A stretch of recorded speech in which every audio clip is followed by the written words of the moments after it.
ఈశ్వర స్వరూపమైన సభకి నమస్కారం. శ్రీరామాయణాంతర్గతమైనటువంటి సుందరకాండ పరమ ప్రఖ్యాతి వహించినటువంటి కాండ. ఎటువంటి ఆపదలు కలిగినప్పటికీ, ఎటువంటి క్లిష్ట సమయం ఏర్పడినప్పటికీ కూడా ఆ పరిస్థితిని అధిగమించాలి అనుకున్న వాళ్ళు పారాయణ చేసేటటువంటి కాండ సుందరకాండ. అలాగే ఉపాసన విషయమై అనేకమైనటువంటి రహస్యాలు తెలుసుకోవాలి అనేటటువంటి జిజ్ఞాస కలిగిన వారు చదివేటటువంటి కాండ సుందరకాండ. కేవలం పారాయణ చేసినంత మాత్రం చేత భగవంతుని యొక్క అనుగ్రహాన్ని తీసుకొచ్చి ఇవ్వగలిగినటువంటి కాండ సుందరకాండ. అసలు జాతకంలో మృత్యువు తరువుకొచ్చేస్తుంటే, ఏదో ప్రమాదం జరిగి అపమృత్యువు ఏర్పడవలసినటువంటి పరిస్థితిలో కూడా సుందరకాండ పారాయణ చేసిన, సుందరకాండ చదువుకున్న, సుందరకాండ విన్న తప్పకుండా అంత గొప్ప మృత్యువు కూడా తొలగిపోతుంది అనేటటువంటిది అనేక సందర్భాల్లో నిరూపణం చేసినటువంటి కాండ సుందరకాండ. అందుకే లోకంలో విజ్ఞులైనటువంటి వారు ఒక మాట చెప్తారు. అసలు వాంగ్మయంలో అత్యంత శక్తివంతమైనటువంటివి ఏవైనా ఉంటే రెండిటినే చెప్తారు. ఒకటి సుందరకాండ, రెండు సౌందర్యలహరి.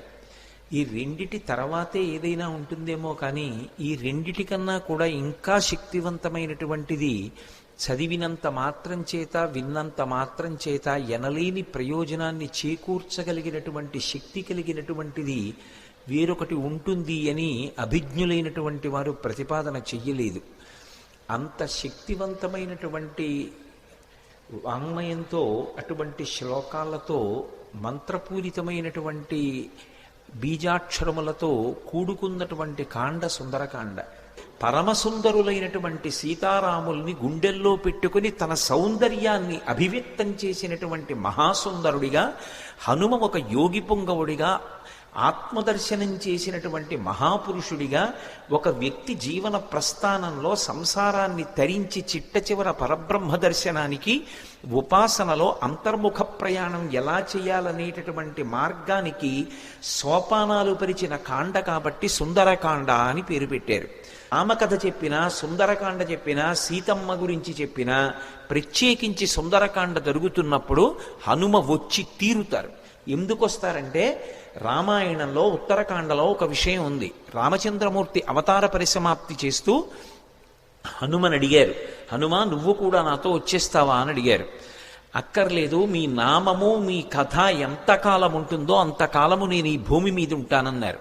అంత శక్తివంతమైనటువంటి సుందరకాండ యొక్క ప్రారంభం ఎక్కడ అంటే, నిజానికి మొదటి శ్లోకం తతో రావణనీతాయా అయినా దానికన్నా నేపథ్యం కిష్కింధకాండ చివరిలో పడింది. ఎందుచేత అంటే, కిష్కింధకాండ చివరికి వచ్చేటప్పటికి అందరూ శోక సముద్రంలో ఉన్నారు. ఎదురుగుండా సముద్రం, అందరి గుండెల్లో శోక సముద్రం. ఎందుచేత, ఎప్పుడో తప్పిపోయింది సీతమ్మ, జాడ తెలియదు. రాముడు ఏడుస్తున్నాడు, అన్న ఏడుస్తున్నాడు, లక్ష్మణుడు ఏడుస్తున్నాడు, భరతుడు అన్న కోసం ఏడుస్తున్నాడు, కౌసల్య సుమిత్ర కైకేయి బిడ్డల కోసం, రాముడి కోసం, కోడల కోసం, నందిగ్రామం వెళ్ళిపోయిన భరతుడి కోసం ఏడుస్తున్నారు. అసలు కోసల దేశ వాసులు ఎప్పుడు రాముడు వస్తాడని ఏడుస్తున్నారు. అవతల వానరులు సీతమ్మ జాడ తెలియలేదు. మాట ఇచ్చినటువంటి సుగ్రీవుడు సీతమ్మ జాడ కనిపెడతానన్నవాడు ఎలా కనిపెడతాడు? మాట దక్కించుకోగలడా? వానరులు ఏడుస్తున్నారు. సుగ్రీవుడు నా మాట నిలబడుతుందా?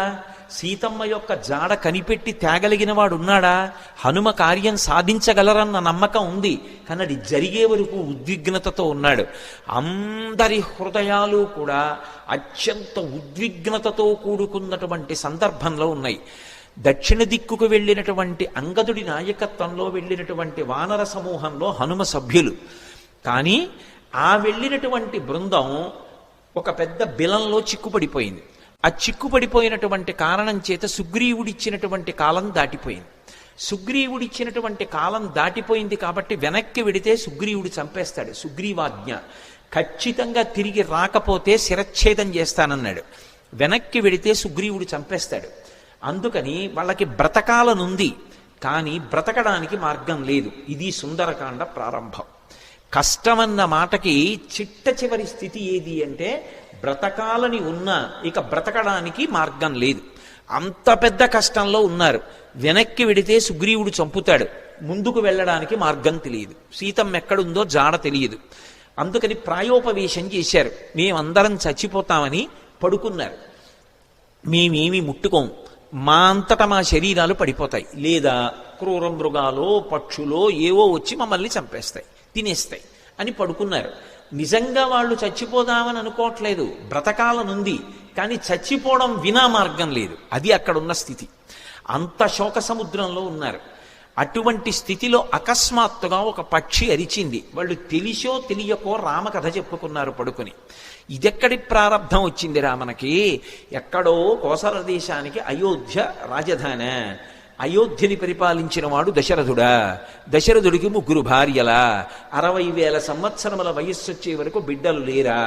బిడ్డలు పుట్టకపోవడానికి ఎదురొచ్చినటువంటి పాపాన్ని పోగొట్టుకోవడానికి అశ్వమేధయాగం చేసి మంచి కుమారుల్ని పొందడానికి పుత్రకామేష్టి చేశాడా?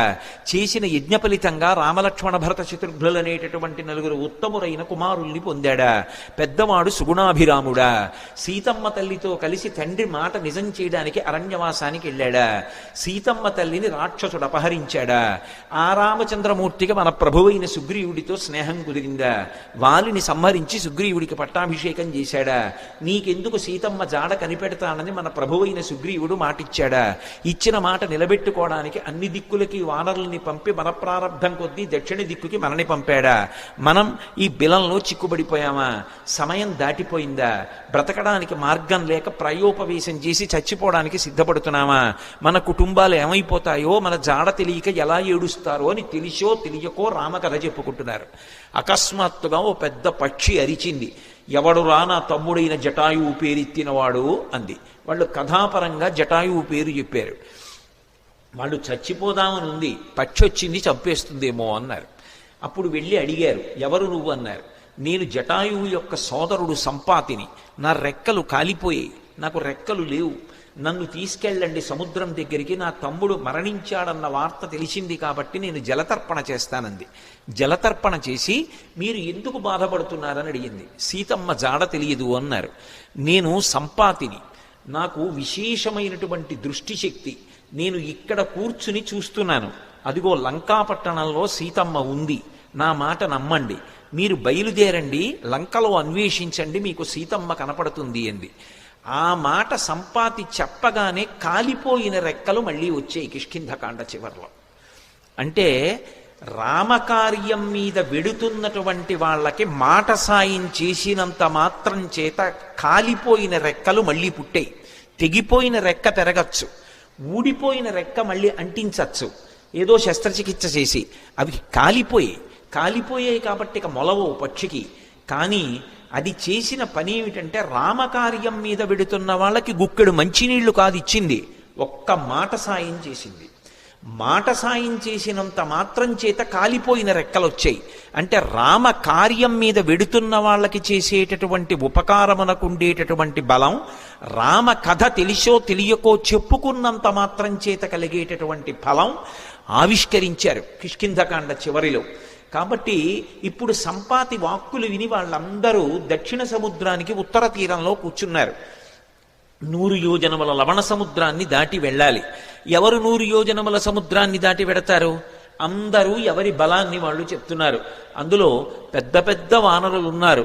వాళ్ళందరూ ఏదో 30 అన్నారు, 40 అన్నారు, 50 అన్నారు, 60 అన్నారు, 70 అన్నారు. అంగదుడు అన్నాడు, నేను 100 యోజనములు దాటి లంకాపట్టణానికి వెడతాను, కానీ తిరిగి రాగలనో రాలేనో చెప్పలేనన్నాడు. అందరూ అంతమంది పరివారం ఉండగా, పరివారం ఇక్కడ కూర్చుంటే ప్రభువు వెళ్ళి కార్యం చేస్తుంటే ఇంకెందుకు ఈ పరివారం, అలా నువ్వు వెళ్ళకూడదన్నాడు పెద్దవాడు జాంబవంతుడు. మరి ఎవరు వెడతారు? ఒక్క స్వామి హనుమ మాత్రం సముద్ర తీరంలో మిగిలిన వానరులకందరికీ దూరంగా కూర్చుని రామనామ జపం చేస్తున్నారు. ఎందుకని? ఆయనకి చిన్నతనంలో శాపం ఉంది. దేవతలందరూ ఇచ్చినటువంటి వరముల చేత విపరీతమైన బలం ఏర్పడిపోయింది. ఆ బలం ఏం చెయ్యాలో తెలియక చిన్నతనంలో మహర్షులు మడిబట్టలు ఆరేసుకుంటే వాటిని చింపేసేవారు, యజ్ఞకుండాలు కనపడితే తిరగతోసేసేవారు. ఇప్పుడు ఈ పిల్లవాడికి ఇంత బలం అనవసరం, వీడు పెద్దవాడు అయిన తర్వాత వీడికి అవసరం వచ్చినప్పుడు గుర్తొస్తే చాలని వాళ్ళు శేపురీరం రఘుశ్రేష్ఠ నాతి క్రుద్ధాతి మన్యవ అంటారు ఉత్తరాఖండలో. వాళ్ళు ఏం కోపంతో కాదు, ఇప్పుడు ఇందుకు ఈ పిల్లాడికి ఇంత బలం, అవసరం వచ్చినప్పుడు గుర్తొస్తుంది. ఈ పిల్లవాడి బలాన్ని వీడికి మళ్ళీ జ్ఞాపకం చేస్తే వీడికి జ్ఞాపకం వచ్చి శాపం పోతుంది అని శాపం ఇచ్చారు. తన బలం తనకి తెలియదు. అందుకే వాలి తరువుకొస్తున్నప్పుడు కూడా కిష్కింధకాండలో సుగ్రీవుడు పారిపోతుంటే హనుమ కూడా వెళ్ళిపోయారు తప్ప వాలికి ఎదురు తిరగలేదు. తన బలం తనకి తెలియదు. ఇప్పుడు జాంబవంతుడు హనుమ దగ్గరికి వెళ్ళారు. వెళ్ళి, నాయనా హనుమ, వానరజాతి యొక్క పరువు ప్రతిష్టలన్నీ నీ చేతుల మీద ఉన్నాయి. ఇంతటి బలసంపన్నుడవి. ఈ లోకంలో ముగ్గురున్నారు గమనవేగం ఉన్నవారు. అంత వేగంగా వెళ్ళగలిగినటువంటి ప్రాణి నాల్గవది లేదు. మొట్టమొదటి వాడు వాయుదేవుడు నీ తండ్రి, రెండవ వాడు గరుత్మంతుడు, మూడవ వాడు నువ్వు. ఇంతటి వేగం కలిగిన వాడివి, ఇంత బలం కలిగిన వాడివి, ఇంత బుద్ధిబలం ఉన్నటువంటి వాడివి, నువ్వు వానరజాతి పరువు ప్రతిష్టలో రామకార్యం ఆలోచించకుండా చేతకాని వాడిలా ఇలా కూర్చుంటావా? నీ తల్లి పుంజకస్థల, ఆమె అప్సరస. ఒకానొక శాపకారణం చేత ఈ భూమి మీద జన్మించింది. ఈ భూమి మీద జన్మించి నీ తండ్రి అయినటువంటి కేసరికి భార్య అయింది. ఆమెకి వాయుదేవుని యందు ఔరసపుత్రుడిగా జన్మించిన వాడివి. పుట్టగానే అపారమైనటువంటి వేగంతో సూర్యమండలం వైపు ప్రయాణం చేసి ఉదయిస్తున్న సూర్యబింబం తినే ఫలమనుకుని వెళ్ళావు. ఇంద్రుడు వజ్రం పెట్టి కొడితే హనువులంటే నీ యొక్క దవడ సొట్టబడి కింద పడ్డావు కాబట్టి నీకు హనుమ అని పేరొచ్చింది. ఆ పేరు ఉంచుకోవాలి అని ఇంద్రుడు పరమ సంతోషంతో తన మెడలో ఉన్న పద్మాల మాల పైకెత్తి ఊపి, ఈ పిల్లవాడికి ఇంకొక పేరు ఉండకూడదు, నా వజ్రం చేత పుట్టిన పిల్లవాడిని కొడితే ఎడమ దవడ సొట్టబడింది కాబట్టి ఈ పిల్లవాడికి హనుమ అని పేరుంటుందన్నాడు. దేవతలందరూ తమ శక్తులు ధారపోశారు. నీ అంత శక్తివంతుడు లోకంలో ఇంకొకడు లేడు. ఇంతటి వేగం కలిగిన వాడివి, ఇంత శక్తి కలిగిన వాడివి, నువ్వు ఇలా కూర్చుంటావా? ఒకప్పుడు నాకు కూడా ఎంతో బలం ఉండేది. వామనమూర్తిగా శ్రీ మహావిష్ణువు ఈ భూమ్యాకాశములనన్నింటినీ ఆక్రమిస్తే ఇంతంతైవటుడింతయై వరుయుతానింతై యభోవీధిపై అంతై తోయదమండలగ్రమణ కల్లంతై ప్రభారాశిపై అంతై చంద్రునకంతయై ధ్రువునిపై అంతై మహర్వాటిపై అంతై సత్య పదోన్నతుండకుచు బ్రహ్మాండంత సంవర్ధియ్యి అని పెరిగిపోతే ఆ వామనమూర్తికి త్రివిక్రమావతారానికి 21 మార్లు ప్రదక్షిణం చేశాను నేను. కానీ ఇప్పుడు వృద్ధుణ్ణైపోయాను, బడలిపోయాను, 100 యోజనములు దాటలేను. కాబట్టి పిల్లవాడివి, శక్తివంతుడవు, నువ్వు శక్తి పుంజుకొని బయలుదేరాలని జాంబవంతుడు హనుమతో మాట్లాడి ఒక మాట అన్నాడు. హనుమాన్ హరిరాజస్య సుగ్రీవస్య సమోహ్యపి రామలక్ష్మణయోశ్చాపి తేజసాచ బలీనచ. జాంబవంతుడు రామాయణంలో ఏదైనా చెప్పాడు అంటే దానికి ఒక ప్రమాణం ఉంటుంది. ఎందుకంటే సృష్టికర్త అయిన బ్రహ్మగారు ఆవలిస్తే బ్రహ్మగారి అంశతో బయటికి వచ్చినటువంటి వాడు. ఆయన అంటున్నాడు, హనుమాన్ హరిరాజస్య, ఓ హనుమ, నువ్వు వానరులకంతటికీ కూడా రాజుతో సమానమైన వాడివి. పేరుకి సుగ్రీవుడు రాజు, కానీ సుగ్రీవుడి కన్నా నువ్వు ఏ విషయంలో తక్కువ కాదు. సుగ్రీవుడే కాదు, రామలక్ష్మణయోశ్చాపి తేజసాచ బలీనచ, రామలక్ష్మణులతో కూడా నువ్వు తేజస్సులో బలంలో సమానమైనటువంటి వాడివి. అటువంటి వాడివి ఇలా కూర్చుంటావా? ఉత్తిష్ట హర్షార్దూల హరిషార్దూల లంఘవస్య మహార్ణవం పరాహి సర్వభూతానాం హనుమన్యా గతిస్తవ. ఓ హనుమ, నీవు నీ బలాన్ని జ్ఞాపకాన్ని తెచ్చుకొని పైకి లేచి ఈ సముద్రాన్ని దాటు. నువ్వు దాటుతున్నప్పుడు ఈ బ్రహ్మాండంలో ఉన్నటువంటి సమస్త భూతములు ఆశ్చర్యపోతాయి నీ గమనశక్తిని చూసి. ఆశ్చర్యపోయి భూతకోటి అంతా లేచి నిలబడి నమస్కరిస్తుంది. అంత వేగంతో వెళ్ళగలిగిన వాడివి. అటువంటి వాడివి ఇలా కూర్చోకూడదు. వానర జాతి పరువంతా నీ చేతిలో ఉంది.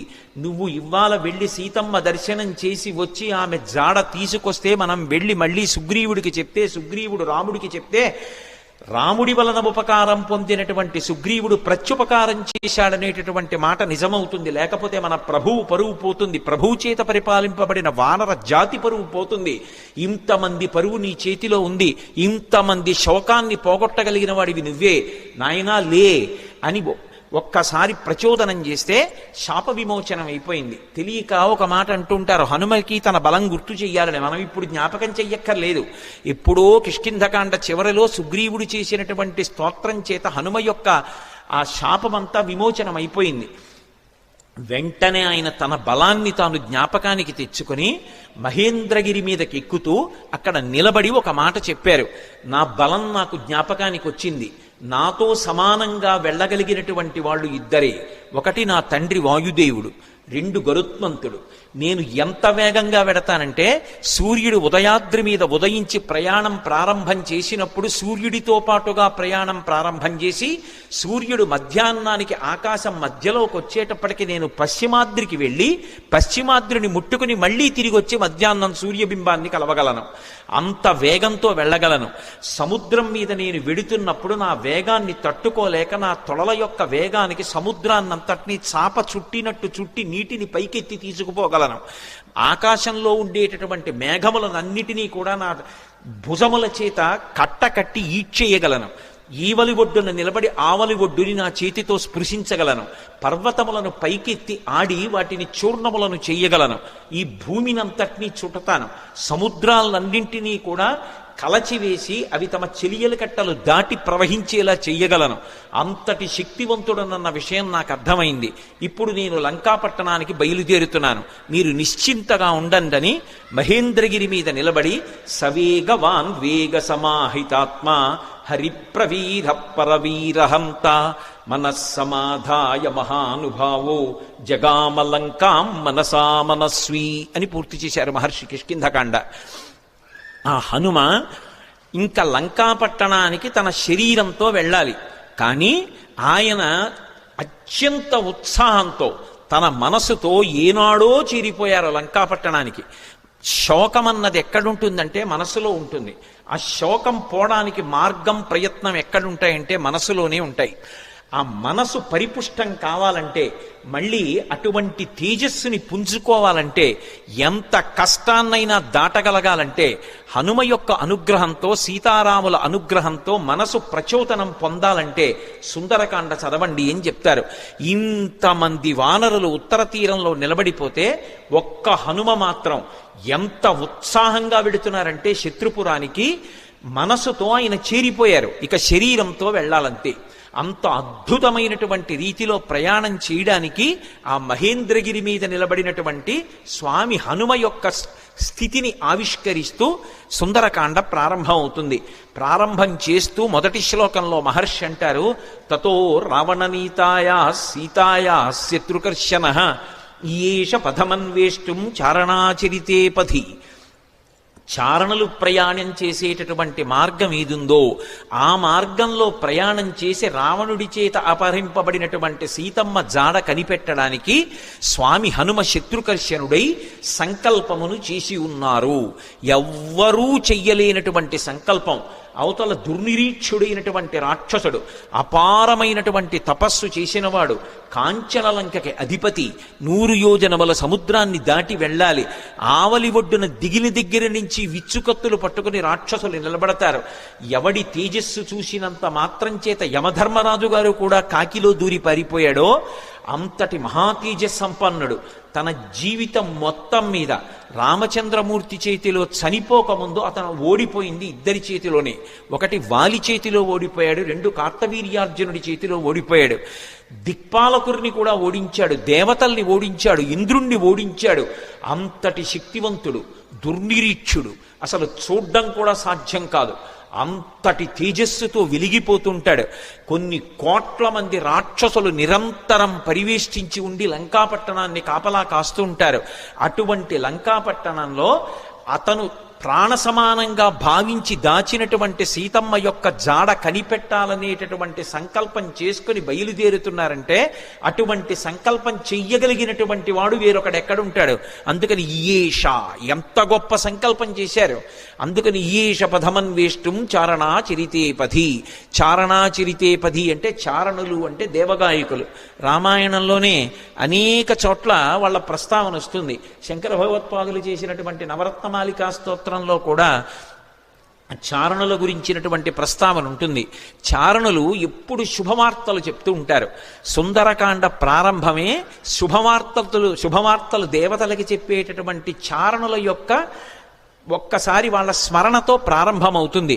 అంటే సుందరకాండ ఎవరు చదువుతున్నారో ఎవరు వింటున్నారో వాళ్ళు శుభవార్త వింటారు అన్నది అన్యాపదేశంగా వాల్మీకి మహర్షి జాతికి ఇస్తున్నటువంటి అభయం. ఆ చారణులు దేవగాయకులు, వాళ్ళు భూమికి దగ్గరగా తిరుగుతూ ఉంటారు. వారు భూమి మీద దిగరు, ఆకాశ మార్గంలో వెడుతూ ఉంటారు. అంటే స్వామి హనుమ సముద్రం మీద కాకుండా, సముద్రానికి తగలకుండా ఆకాశ మార్గంలో వెళ్ళడానికి నిర్ణయించుకున్నారు అన్నది భావన. ఎందుచేత అంతటి శక్తివంతుడు, అంతటి గమనవేగం కలిగిన వాడు, గరుత్మంతునితో సమానమైన వాడు కాబట్టి ఆయన వెళ్ళగలరు ఆకాశంలో. కాబట్టి తతో రావణనీతాయా సీతాయా శత్రుకర్షణ ఈయేష పథమన్వేష్టం చారణా చరితే పథి. అదే శ్లోకం సంసారం అనేటటువంటి సముద్రాన్ని తరించడానికి ఎటువంటి ఉపాయములను అనుష్ఠిస్తారో అటువంటి ఉపాయములు హనుమ ద్వారా ఆవిష్కరింపబడిన కాండ కాబట్టి అదే శ్లోకాన్ని వేరొక రకంగా అన్వయం అయినప్పుడు హనుమ వలన మాత్రమే మళ్ళీ అందులో ఇంకొక విషయం ఆవిష్కరింపబడుతుంది. ఆయన చారణా చరితే పది, చారణులు వెళ్ళినటువంటి మార్గంలో వెడుతున్నారు. చరణము అన్న మాట దేనికి అన్వయం అవుతుందంటే ప్రధానంగా వేదంలో ఉండేటటువంటి మంత్రభాగాలు ఉంటాయి. వేదంలో ఉండేటటువంటి మంత్రభాగాలకి సంబంధించినటువంటి విభాగాల్ని చరణములు అని పిలుస్తారు.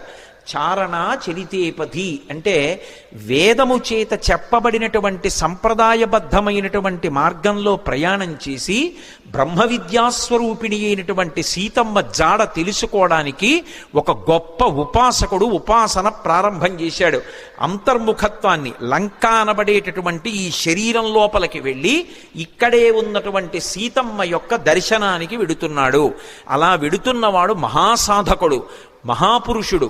ఆయన తప్ప మిగిలిన వాళ్ళు ఈ కంటితో ఎదురుగుండా ఉన్న వాటిని చూసి ఆనందపడుతుంటే, భోగం అనుభవిస్తుంటే, ఆయన ఈ కన్నులు మూసి వేదము చేత చెప్పబడినటువంటి మంత్రములను ప్రమాణంగా తీసుకుని చారణా చరితేపథి, ఆ వేదము చెప్పిన సంప్రదాయ పద్ధతిలో అంతర్ముఖత్వంతో లోపల ఉన్నటువంటి బ్రహ్మ విద్యాస్వరూపిణి అయినటువంటి జగన్మాత దర్శనానికి బయలుదేరుతున్నారు.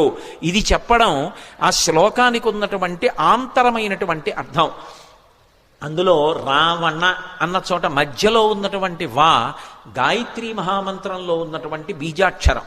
అక్కడికి వచ్చేటప్పటికి బీజాక్షరం ప్రతిపాదింపబడింది. గాయత్రీ మంత్రం ఒక్కదానికి ఒక ప్రత్యేకత. 24 అక్షరాలు బీజాక్షరాలే. 24 అక్షరాలకి ఋషులున్నారు, 24 అక్షరాలకి అధిష్టాన దైవాలు ఉన్నారు. ప్రత్యేకించి ఈ వా అన్న అక్షరాన్ని రోజు గాయత్రీ మహామంత్రంలో అంతర్భాగంగా ఎవరు జపం చేస్తారో వాళ్ళకి అజ్ఞానము తొలగిపోతుంది, తొలగిపోయి జ్ఞానము కలుగుతుంది. అంత గొప్పగా అజ్ఞానమును తొలగించగలిగినటువంటి ఒక యోగి స్వరూపయ్యి అటువంటి మార్గాన్ని మనకి ప్రచోదనం చేస్తూ ఉపాసనా రహస్యములను ఆవిష్కృతమయ్యేటటువంటి రీతిలో స్వామి హనుమ లంకాపట్టణానికి బయలుదేరుతున్నారన్నది ఆ శ్లోకంలో సంకేతం. అందుకని తతో రావణనీతాయా సీతాయా శత్రుకర్షణ ఈయేష పథమన్వేష్టం చారణా చరితేపథి. శత్రుకర్షణ, శత్రుకర్షణ అంటే శత్రువులను అణచినవాడు. ఏవి శత్రువులు? కామక్రోధ లోభ మద మోహమాత్సర్యములే శత్రువులు. కానీ లోకంలో అందరికీ ఎవడి కామం వాడికి సంతోషంలా అనిపిస్తే అవి శత్రువులని భావించి వాటిని పక్కకి పెట్టి భగవద్దర్శనం కోసమని శ్రమిస్తున్న వాడెవరున్నాడో వాడు ఉపాసకుడు. అందుచేత ఆయన శత్రుకర్షణుడు. శత్రుకర్షణుడైనటువంటి హనుమ బయలుదేరుచున్నారు. ఈ శ్లోకంలో గొప్ప విషయం ఏమిటంటే అసలు ఎప్పుడూ రామాయణం వినని వాడికి ఈ శ్లోకంతో కథ మొదలుపెట్టారనుకోండి, అందులో హనుమ పేరు లేదు. మీరు పూర్వాపరాలు చెప్తే తప్ప ఎవరు బయలుదేరుతున్నారో తెలియదు. కానీ ఈ జాతి గొప్పతనం ఏమిటంటే రామాయణం తెలియని వారు ఉండరు కాబట్టి హనుమ బయలుదేరుతున్నారు అని నేను చెప్పేసేయచ్చు. యథార్థంగా ఆలోచిస్తే అందులో ఎక్కడుంది హనుమ పేరు? ఆ ప్రారంభ శ్లోకంలో తతో రావణనీతాయా సీతాయా శత్రుకర్షణ ఈయేష పథమన్వేష్టం చారణా చరితేపథి. ఆయన బయలుదేరుతున్నారు. ఎవరాయన? హనుమ. అంటే కిష్కింధకాండతో అన్వయం చేయి. సుందరకాండని సుందరకాండగా మొదలు పెట్టేయవద్దు. సుందరకాండ గొప్పతనం తెలియాలంటే, రామకథా బలం తెలియాలంటే, హనుమ యొక్క వైభవం తెలియాలంటే, అందరూ సంతోషాన్ని పొందడం మొదలైందని తెలియాలంటే, ఆయన ప్రయాణించేటటువంటి ఆయన శక్తి నీకు తెలియాలంటే కిష్కింధకాండతో అన్వయం చేసే సుందరకాండ మొదలుపెట్టు సుమా. అన్యాపదేశంగా మహర్షి యొక్క సంకేతం. అందుకని ఇప్పుడు స్వామి బయలుదేరడానికి సిద్ధంగా ఉన్నారు. ఆ నిలబడినటువంటి స్వామి యొక్క మూర్తిని వర్ణిస్తూ అంటారు, ఆయన దుష్కరం నిష్ప్రతిద్వంద్వం చికీర్షం కర్మవానర సముదగ్ర శిరోగ్రీవో గవాంపతిరివా బభౌ అంటారు. ఆయన తల బాగా రిక్కించి రెండు చేతులు నడుం మీద పెట్టి బలాన్ని పుంజుకుని దూరంగా 100 యోజనముల సముద్రాన్ని చూస్తూ ఆ దక్షిణ దిక్కు వంక చూస్తూ నిలబడితేట ఆయన ఎలా ఉన్నారంటే ఎదురుగుండా ఒక పెద్ద ఆబోతు నిలబడిందా అన్నట్టుగా ఉన్నారట. ఆబోతు నిలబడిందా అన్నట్టుగా ఉన్నారన్న దాంట్లో ఒక సంకేతం. ఆబోతు అంటే నందీశ్వరుడు. నందీశ్వరుడు అంటే లోపల ఆనందం పొందుతూ ఉంటాడు. నంది శివాలయంలో ఎప్పుడు శివలింగాన్ని చూస్తూ ఉంటాడు. ఆయన దగ్గరికి వెళ్ళి మీరు మేళం చెయ్యండి, రోహిణీ కార్తెలో ఎండ రానివ్వండి, రోళ్లు పగిలిపోతుండనివ్వండి, హోరుమని వర్షం పడుతుండనివ్వండి, భక్తి ఎక్కువైపోయాయని తోక కింద దీపం పెట్టండి, అరటిపండు ముక్క తీసుకెళ్ళి ఆయన మూతికి రాసేసి గాజు ఈగలు ముక్కులో దూరనివ్వండి, ఆయన తల కూడా ఇలా కనపడు. పృష్ఠభాగాన్ని ప్రపంచానికి ఇస్తాడు, దృష్టిని శివలింగం మీద పెడతాడు.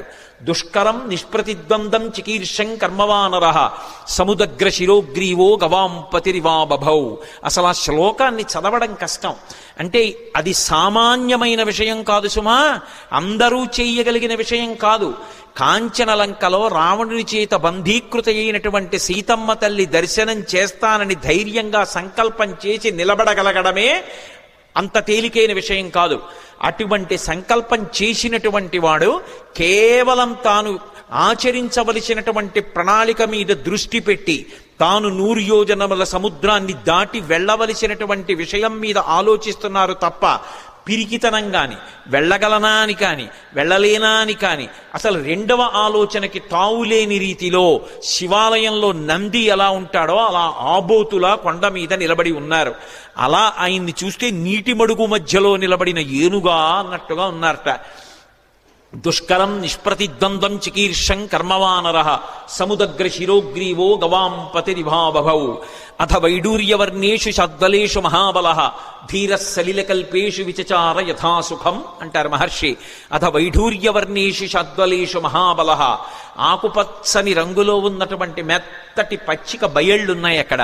ఆ పచ్చిక బయళ్ల మీద స్వేచ్ఛగా ధీర పరమధైర్యంతో కూడుకున్నటువంటి వారై యథేచ్ఛగా దాని మీద కాసేపు అటు ఇటు నడిచారట. ఆయన నడుస్తున్నప్పుడు ఆయన గుండెలకి ఉరిపిడి పడి అనేకమైనటువంటి చెట్లు కూలిపోయాయి. ఆయన యొక్క పదఘట్టనల చేత వచ్చినటువంటి శబ్దాలకి భయపడి క్రూర మృగాలన్నీ కూడా భయంతో పెద్ద రవం చేస్తున్నాయి. ఆయన మాత్రం ధీరుడై పచ్చిగడ్డిలో అటు ఇటు తిరిగారు. అంటే లౌకికమైనటువంటి భోగములను త్రోసిరాజని శరీరం ఎంత క్లేశం పొందినా ఒకప్పుడు పాతాళలింగం దగ్గర కూర్చుని ధ్యానం చేస్తున్నటువంటి భగవాన్ రమణుల తొడల కింద తేళ్లు జెర్రిలు చేరి కరిచేస్తే నెత్తురు కారిపోయి మాంసం బయటికొచ్చి అట్టలు కట్టినా స్పృహలేక అన్ని భోగములను విసర్జించి కటిక చీకట్లో ముళ్ళకంపల్లో భగవద్దర్శనాన్ని అపేక్షిస్తూ ధ్యానమనందు నిలబడిపోయినటువంటి భగవాన్ రమణుల యొక్క స్థితి ఎలా ఉంటుందో అలా సమస్త భోగములను త్రోసిరాజని శరీరం ఎంత క్లేశపడినా భగవద్దర్శనాభిలాషి అయి ఆ లంకాపట్టణాన్ని చేరడానికి సీతామాత దర్శనానికి ఉద్యుక్తులవుతున్నటువంటి హనుమ యొక్క ఆ తిరుగులేనటువంటి విశ్వాసమునకు ఆయన యొక్క నిర్ణయానికి ప్రతీకగా నిలబడినటువంటి ఆ బాహ్య స్థితిని ఆవిష్కరిస్తుంది శ్లోకం. అందుకని అథ వైడూర్యవర్ణేషు శాద్వలేషు మహాబల ధీర సలిలకల్పేషు విచచార యథాసుఖం. ఆయన బయలుదేరడానికి సిద్ధపడి ఒక్కసారి దక్షిణ దిక్కు వంక చూశారు. హనుమ సంప్రదాయాన్ని నేర్పుతున్నారు, లేదా రామాయణము వేదోపబృంహణము మనం ఎలా బ్రతుకాలో నేర్పుతుంది. సూర్యాయ సూర్యభగవానుడికి నమస్కారం. వెడుతున్న కార్యం లంకాపట్టణానికి వెళ్ళి సీతమ్మను అన్వేషించాలి. శరీరంలో అవయవాలకు బలం ఉండాలి, అవతల శత్రువుల్ని మర్దించాలి, రావణుడితో మాట్లాడాలి, సీతమ్మ దర్శనం చెయ్యాలి. దీనికి ఇంద్రియములన్నిటికీ కూడా పటుత్వం ఉండాలి. సమస్త ఇంద్రియములకు పటుత్వమునివ్వగలిగినటువంటి మహేంద్రుడికి నమస్కారం. సూర్యాయ మహేంద్రాయ పవనాయ, ఈ శరీరాన్నిచ్చినటువంటి నా తండ్రి వాయుదేవుడికి నమస్కారం. స్వయంభువే, స్వయంభువే అంటే బ్రహ్మగారిని ఒక అర్థం, లేదా రామచంద్రమూర్తికే నమస్కారం చేశారని ఒక అర్థం. స్వయంభువే భూతేభ్యశ్చ అంజలిం కృత్వా, సమస్త భూతకోటికి నమస్కరిస్తున్నాను. నేను వెడుతున్న ఈ కార్యం ఇంత గొప్ప కార్యం, దీనికి సమస్త భూతములు నాకు ఉపకరించుగాక. ఎంత వినయంతో బయలుదేరుతున్నారో చూడండి. ఎంత పెద్ద కార్యాన్నైనా ఎవడు సాధిస్తాడంటే, ఎవడు వినయంతో నిలబడగలడో వాడు సాధిస్తాడు తప్ప, ఇంత పెద్ద కార్యం మీద వెడుతున్న వాడిని నేననుకున్నవాడు ఎవడున్నాడో వాడు సాధించలేడు. ఇన్ని కోట్ల మంది వానరులు చెయ్యలేని పని చెయ్యడానికి ఆయన ఒక్కడెడుతున్నాడు. కానీ మీరు చెయ్యలేని దానికి నేను ఎడుతున్నానంట లేదు. ఇంత పెద్ద కార్యానికి నేను వెడుతున్నాను కాబట్టి మీరందరూ నాకు ఉపకారం చెయ్యాలి, మీరు లేని నేను చెయ్యలేను. భూతేభ్యశ్చంజలిం కృత్వా చకార గమనేమతిం. కానీ వెడుతున్నది దక్షిణ దిక్కుకు వెడుతున్నారు. ఏదైనా శుభకార్యం ప్రారంభం చేస్తూ దక్షిణ దిక్కుకి తిరిగి నమస్కారం చెయ్యకూడదు. ఒక్క సంధ్యావందనంలో మాత్రం దిగ్దేవతా నమస్కారం అని చేస్తాం.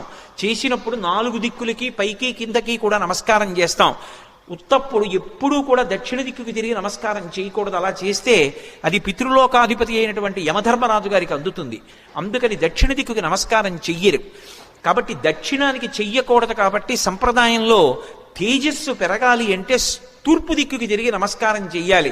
అంజలిం ప్రాముఖ కుర్వన్ పవనాయాత్మయోనయే తతో హి వహృదే గంతుం దక్షిణో దక్షిణాం దిశం. దక్షిణ దిక్కుకు వెళ్ళడానికి తన శరీర బలాన్నంతటినీ కూడా పుంజుకుని శరీరాన్ని పెద్దదిగా పెంచే ముందు ఒక్కసారి తూర్పుకి తిరిగారు. దక్షిణానికి ప్రయాణం. కానీ తూర్పుకి తిరిగి అంజలి ఘటించారు సూర్యనారాయణమూర్తికి. అంజలి ఘటించి తన తండ్రి అయినటువంటి వాయుదేవుడికి ఇంకొక్క మారు నమస్కారం చేశారు. శరీరాన్నిచ్చినటువంటి తండ్రి అంటే శంకరాయచ మయస్కరాయచ అంటుంది. పరమశివుడు ఇంట్లో తిరిగితే కరచరాదులతో అదే తండ్రి. అటువంటి తండ్రి రూపంలోనే పరమేశ్వరుడు తిరుగుతూ ఉంటాడు అని. అటువంటి తండ్రికి వేరొక్క పర్యాయం నమస్కారం చేశారు. అంజలిం ప్రముఖ కుర్వన్ పవనాయత్మయోనయే తతో హి వవృతే గంతుం దక్షిణో దక్షిణాం దిశం. ఇప్పుడు ఇక బయలుదేరాలి. పెద్ద శరీరాన్ని పర్వతంలా పెంచారు.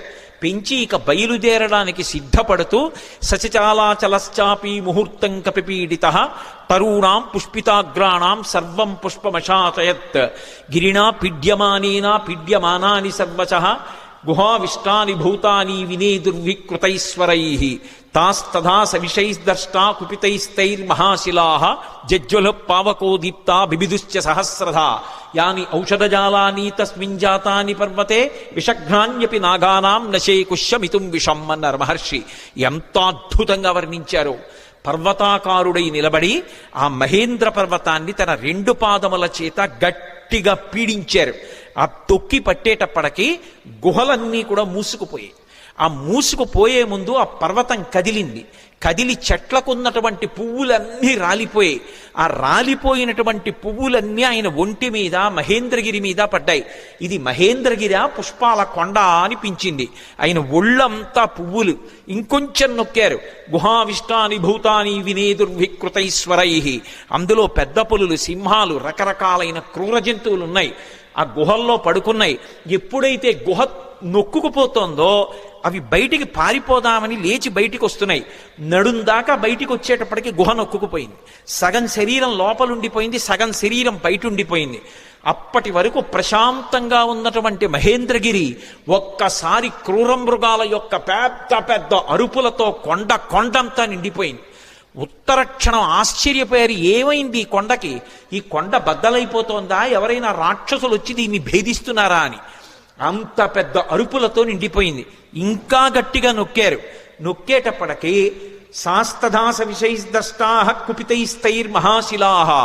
అందులో పెద్ద పెద్ద నాగుపాములు కలుగుల్లో పడుకునున్నాయి. విషాలతో కూడుకున్నటువంటి సర్పములు, అనేకమైన సర్పములు ఉన్నాయి. ఇందాక గుహలు నొక్కుకున్నాయి. ఇప్పుడు చిన్న చిన్న కన్నాలు, కలుగులు కూడా నొక్కుకుపోతున్నాయి పర్వతం తొక్కేస్తుంటే. ఆ కలుగుల్లో ఉన్నటువంటి పావులన్నీ బయటికి బుస్ అని పైకొచ్చాయి. సగం పైకొచ్చేటప్పటికే ఆ కలుగు నొక్కుకుపోయింది. నడుం దగ్గర నుంచి లోపలకు ఉండిపోయింది, మిగిలింది పైకుండిపోయింది. వాటికి విశేషమైన ఆగ్రహం వచ్చి పడగలు విప్పాయి. ఆ పడగలు విప్పేటప్పటికి నల్లటి స్వస్తికాకారాలు కనపడుతున్నాయి. ఒక్కసారి మహేంద్రగిరి అంతా పావులన్నీ పడగలు విప్పితే స్వస్తికాకారంతో పావుల పడగలు కనపడుతుంటే విచిత్రమైనటువంటి శోభని పొందింది. ఆ పడిపోతున్నప్పుడు బంగారు శిలలు, వెండి శిలలు కిందకు పడిపోతుంటే అవి ఉరుసుకున్నప్పుడు కొండంతా ఎక్కడ చూసినా బంగారు గీతలు, వెండి గీతలు, పచ్చగా తెల్లగా గీతలు పడిపోయింది. ఈ బయటికి వచ్చేసినటువంటి పావులు ఇవన్నీ ఎంతసేపట్లో, నేను వర్ణించినంతసేపు పట్టదు, ఒక్క క్షణకాలంలో బయటికి వచ్చినటువంటి పాములు తమ పడగలు విప్పి ఆ బాధ తట్టుకోలేక పక్కన ఉన్నటువంటి శిలల్ని కాటువేశాయి. వాటి విషం వచ్చి శిలలకి తగిలేటప్పటికీ ఆ శిలల్లోంచి అగ్నిహోత్రం పుట్టి ఒక్క క్షణంలో మహేంద్రగిరి అంతా కూడా అగ్నిహోత్రంలో తగలబడిపోతోంది. అక్కడ అనేకమైనటువంటి ఓషధులు ఉన్నాయి. యాని ఔషధజాలాని తస్మిన్ జాతాని పర్వతే విషఘ్నాన్యపి నాగానాం నశేకుష్యమితుం విషం. ఆ ఓషధులు పాముల యొక్క విషాన్ని పోగొట్టగలవు, కానీ అంత గొప్ప కాట్లు వేస్తే పుట్టినటువంటి విషంలోని అగ్నిహోత్రాన్ని అక్కడ ఉన్నటువంటి పాములు ఏవీ కూడా, అక్కడ ఉన్నటువంటి ఓషధులు ఏవీ కూడా ఆర్పలేకపోయాయి. పొగ్గున మంటలు మండిపోతున్నాయి. ఒక పక్క గుహల్లో సగం శరీరాలు ఉండిపోయాయి. ఈ పావులు, క్రూర జంతువులు ఈ వేడి ఎక్కడ లేని అరుపులు అరుస్తున్నాయి. అలా అరుస్తున్నటువంటి సమయంలో అక్కడ విద్యాధరులు, గంధర్వులు మొదలైనటువంటి వాళ్ళు బంగారు పాత్రలు తెచ్చుకుని అందులో మద్యం పోసుకుని మంచి మంచి మాంసాలు తెచ్చుకుని తింటూ, ఎద్దుల యొక్క తోళ్లు భూమి మీద పరుచుకుని తమ కాంతలతో కలిసి కూర్చుని మాంసం తింటూ మద్యం సేవిస్తున్నారు. అకస్మాత్తుగా కొండ కదిలిపోయింది. దర్శయంతో మహావిద్యాం విద్యాధర మహర్షయ సహితాస్తస్తురాకాశే వీక్షాంచ కృష్య పర్వతం. దర్శయంతో మహావిద్యాం అంటారు మహర్షి. విద్యాధరులు, గంధర్వులు తమ యొక్క మహావిద్యని ప్రదర్శించారు. ఏమిటా మహావిద్య అంటే, కొండంతా కదిలిపోయి పావులన్నీ పైకి లేచి క్రూర మృగాలు అరిచి, చెట్లన్నీ అకస్మాత్తుగా పువ్వులు కురిసేసి పెద్ద పెద్ద అరుపులరిచి అగ్నిహోత్రం పుట్టేసింది.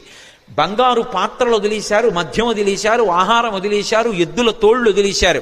భార్యల్ని మాత్రం చంకలో పట్టుకుని అకస్మాత్తుగా ఆకాశంలోకి ఎగిరిపోయి ఆధారం లేకుండా వాళ్ళు ఆకాశంలో నిలబడ్డారు. నిలబడి కాలిపోతున్నటువంటి మహేంద్రగిరిని చూశారు. చూసి ఆశ్చర్యపోయి వీక్షాంచ కృష్య పర్వతం, ఏమి ఈ కొండ బద్దలైపోతోందా, ఏమి ఎవరూ కనపట్టలేదు, ఏమైంది ఈ కొండకు, అసలు ఏం జరిగి అకస్మాత్తుగా మహేంద్రగిరి ఇలా అయిపోతోందని తెల్లబోయారు. వాళ్ళలా తెల్లబోతుండగా మహర్షులు, దేవగాయకులైనటువంటి చారణులు మొదలైనటువంటి దేవతల సంఘాలుగా నిలబడి చెప్పుకుంటున్నారు. ఏష పర్వత సంకాచో హనుమాన్ మారుతాత్మజ తితీర్షతి మహావేగ సముద్రం మకరాలయం. మొసళ్లతో కూడుకున్నటువంటి, రాక్షసులతో కూడుకున్నటువంటి 100 యోజనముల లవణ సముద్రాన్ని తాను దాటి వెళ్ళి వానరజాతి పరువు ప్రతిష్టలు నిలబెట్టి సీతమ్మ జాడ తెలుసుకుని రామచంద్రమూర్తికి నివేదించడానికి పర్వత శరీరుడైనటువంటి స్వామి హనుమ పరాక్రమాన్ని పుంజుకుని దీన్ని లంఘించడానికి సిద్ధపడుతున్నారు. ఆశ్చర్యం, ఎవరి కోసం ఇంత కష్టపడుతున్నారు? రామార్థం వానరార్థం చ చికీర్షం కర్మదుష్కరం సముద్రస్య పరంపారం దుష్ప్రాపం ప్రాప్తుమిచ్చతి. రాముడి కోసం, వానరుల కోసం స్వార్థత్యాగం చేసి తాను ఇంత క్లేశపడుతూ ఈ సముద్రాన్ని దాటడానికి అదిగదిగదిగో స్వామి హనుమ బయలుదేరుతున్నారని ఆ విద్యాధరులందరూ లేచి నిలబడి ఆయనకి నమస్కరించి స్తోత్రం చేస్తున్నారు. ఇక బయలుదేరడానికి సిద్ధపడ్డారు. ఒక్కసారి తన బలాన్నంతటినీ పుంజుకున్నారు. ఒంటి మీద ఉన్నటువంటి వెంట్రుకలన్నీ నిక్కపొడుచుకున్నాయి. చెవులు రిక్కించారు. కళ్ళు 2 దృష్టి నిలబెట్టి 100 యోజనముల సముద్రం వైపు చూశారు. సచచాలాచలశ్చాపి ముహూర్తం కపిపీడిత అని దుదివేచ సరోమాణి చకంపే చాచలోపమః బాహూ సంస్తంభయామాస మహాపరిగసన్నిభౌ సపాదచ కపిక్కట్యాం చరణౌ సంచుకోచ. ఆయన వెంటనే ఆ ఒంటి మీద వెంట్రుకలు నిక్కపొడుచుకుని ఉన్నాయి. ఆ తోక ఒక్కసారి ఇలా పైకెత్తారు. గరుత్మంతుడు సముద్రం మీద వెడుతూ పావుని తన్నుకుపోతున్నప్పుడు ఎలా ఉంటుందో అలా ఉన్నటువంటి తోకని ఝుళిపించి నేలకేసి కొట్టారు. కొట్టి ఆ 2 చేతులు పైకెత్తి ఇలా పరిగలు బిగించినట్టు బిగించారు. మహాపరిగసన్నిభౌ సపాదచ కపిక్కట్యాం చరణౌ సంచుకోచ. కాళ్ళు వంచారు, మోకాళ్ళు కొద్దిగా కిందకి ఉంచారు, నడుం సన్నం చేశారు, హృదయాన్ని బాగా విశాలం చేశారు. మార్గమాలోకయన్ దూరాదుర్ధం ప్రణిహితేక్షణ రురోధ హృదయే ప్రాణాన్ ఆకాశమవలోకయన్. ప్రాణవాయువుని లోపల బంధించారు, దృష్టి బాగా నిలబెట్టారు, చెవులు రిక్కించారు. ఇక ఎగరడానికి సిద్ధపడుతున్నారు. పాదములతో తొక్కి పెట్టి ఉంచారు. మోకాళ్ళు వంగి ఉన్నాయి, నడుం సన్నగా ఉంది, తొడలలోకి శక్తినంతటినీ పుంజుకున్నారు. ఇక ఎగరబోతూ కిందకి చూశారు. చిన్న చిన్న రూపాలతో కొన్ని లక్షల వానరములు స్వామికి నమస్కారం చేస్తూ శుభం కలగాలని, వానరజాతి పరువు నిలబడాలని స్తోత్రం చేస్తున్నాయి. వాళ్ళ వంక చూసి ప్రతిజ్ఞ చేశారు. తతో రావణనీ నేను బయలుదేరే ముందు యథా రాఘవ నిర్ముక్త శరశ్వసన విక్రమ గచ్చేతత్పద్గమిష్యామి లంకాం రావణపాలితాం నహి ద్రక్ష్యామి ఇది లంకాయాం జనకాత్మజాం అనేన విహివేగేన గమిష్యామి సురాలయం బద్ధ్వా రక్షత రాజేన మానయిష్యామి రావణం సర్వదా కృతకార్యోహామీష్వామి సహసీతయా అన్నారు. నేను ఇప్పుడు బయలుదేరి వెళ్ళేటప్పుడు నా శక్తితో వెళ్ళటం లేదు. రామచంద్రమూర్తి తన ఎడమ చేత్తో బంగారు కోదండాన్ని పట్టుకుని అక్షయ బాణతూణీరంలోంచి బాణాన్ని తీసి కుడి చేతితో వింటినారికి సంధించి ఆకర్ణాంతంలాగి విడిచిపెట్టబడినటువంటి రామబాణం మధ్యలో ఆగకుండా వెళ్లి లక్ష్యం మీద ఎలా పడిపోతుందో అలా రామచంద్రమూర్తి యొక్క అనుగ్రహాన్ని పొందినటువంటి నేను లంకాపట్టణం మీద వెళ్లి పడతాను. ఆ పడిన తరువాత సీతమ్మ జాడ కనిపెట్టడానికి అన్వేషిస్తాను. ఒకవేళ నాకు సీతమ్మ జాడ దొరకకపోతే 10 తలలు కలిగినటువంటి రావణాసురుణ్ణి బంధించి తీసుకొచ్చి ప్రస్రవణ పర్వత చక్రముల మీద కూర్చున్న రామచంద్రమూర్తి పాదముల దగ్గర పడేసి వాడి చేత నిజం కక్కిస్తాను. ఒకవేళ రావణుడు కూడా కనపడకపోతే అక్కడి నుంచి స్వర్గలోకానికి వెళ్లి స్వర్గలోకంలో కూడా సీతమ్మను అన్వేషిస్తాను. స్వర్గంలో కూడా సీతమ్మ కనపడకపోతే తిరిగి వచ్చి రావణ యొక్క లంకాపట్టణాన్ని పెళ్లగించి చేత్తో పట్టుకుని తీసుకొచ్చి సుగ్రీవుడి యొక్క సన్నిధానంలో నిలబెడతాను. అటువంటి బలాన్ని పుంజుకుని నేను బయలుదేరుతున్నాను, మీరు బెంగ పెట్టుకోకండి, రామకార్యాన్ని సాధిస్తాను. ఈయేషా ధృతి, ఆ పట్టుదలతో ప్రతిజ్ఞ చేసి ఇక బయలుదేరడానికి సిద్ధపడ్డారు. ఒక్కసారి ఎగిరేటప్పటికి ఊరు వేగోద్ధతా వృక్షా ముహూర్తం కపిమన్వయం ప్రస్థితా దీర్ఘమధ్వానం సబంధుమివ బాంధవాహ. ఆయన ఒక్కసారి సముద్రం మీదకి ఏటవాలుగా తెల్లవారుజాము కాలంలో ఎగిరితే కొన్ని వందల సంవత్సరముల నుంచి ఆ పర్వతం మీద పెరుగుతున్నటువంటి మహావృక్షములు కూడా కూకటి వేళ్లతో సహా పెకలింపబడి ఆయన తొడల వేగానికి ఆయనతో పాటుగా వెళ్ళి కొంత దూరం వెళ్ళిన తరువాత ఇక ఆ వేగంతో వెళ్ళలేక సముద్రంలో పడిపోయాయి. చిన్న చిన్న చెట్లు చాలా దూరం వెళ్ళాయి. ఆ వెళ్ళడం ఎలా ఉందంటే, ముఖ్యమైనటువంటి బంధువులు దూర ప్రదేశానికి ప్రయాణం చేస్తుంటే అనుగమించి కొంత దూరం వెళ్ళి వీడ్కోలు పలికి వెనక్కి వస్తున్నటువంటి బంధువుల సమూహమా అన్నట్లుందిట. మహారాజుని అనుగమించి మహారాజు వెంట వెడుతున్నటువంటి సైన్యమా అన్నట్టుగా ఉందిట. ఒక దాంట్లో నిర్బంధం, ఒక దాంట్లో ఐచ్ఛికం. బంధువులు వెళ్ళేటప్పుడు స్వచ్ఛందంగా వెడతారు, సైన్యం వెళ్ళేటప్పుడు రాజుని అనుగమించాలి, రాజాజ్ఞ. ఎలా వెడతారో అలా వెడుతున్నారు. అలా వెళ్ళి ఆ చెట్లన్నీ కూడా బరువైనటువంటి చెట్లు ముందు పడిపోయాయి, తేలికైన చెట్లు చాలా దూరం హనుమతో పాటు వెళ్ళాయి. ఇన్ని చెట్లు ఏకకాలంలో పైకి లేచిపోయి ఆయనతో పాటు వెళ్ళిపోతుంటే ఈ చెట్లకున్నటువంటి పువ్వులన్నీ కూడా పడిపోతే స్వామి శరీరం నిండా ఎక్కడ చూసినా పువ్వులు, ఆకులు, మొగ్గలు అలంకృతమైపోయాయి. అలంకృతమైపోతే ఆయన ఎలా ఉన్నారంటే, మెరుపులతో కూడుకున్నటువంటి మేఘం ఆకాశంలో ప్రయాణం చేస్తే ఎలా ఉంటుందో అలా ఉన్నారు. ఆ పువ్వులన్నీ కూడా సముద్రంలో పడ్డాయి. ఆ సముద్రంలో పడినప్పుడు ఆ సముద్రం అంతా పువ్వులతో కూడి నక్షత్రములతో కూడుకున్న ఆకాశం భూమి మీదకి వస్తే ఎలా ఉంటుందో సముద్రం అలా ఉంది. అంత వేగంతో ఆయన వెళ్ళిపోతున్నప్పుడు ఆ గాలి ఆయన యొక్క బాహుమూలములలోంచి, అంటే సంకలలోంచి వెనక్కి వెడుతున్నప్పుడు విచిత్రమైనటువంటి రవం చేస్తోంది. యథేచ్ఛగా ఆకాశంలో వెళ్ళిపోతూ పిబన్నివ బభౌచాపి సౌర్మిమాలం మహార్ణవం పిపాసరివచాకాశం దదృశేష మహాకపి. ఆయన ఆ వెడుతున్నప్పుడు ఎలా ఉందంటే, ఇలా పైకి చూస్తే మెరుపుల ముద్ద వెళ్ళిపోతున్నట్టుగా ఆకాశాన్ని ఎవరో తాగేస్తున్నారా అన్నట్టుగా ఉంది.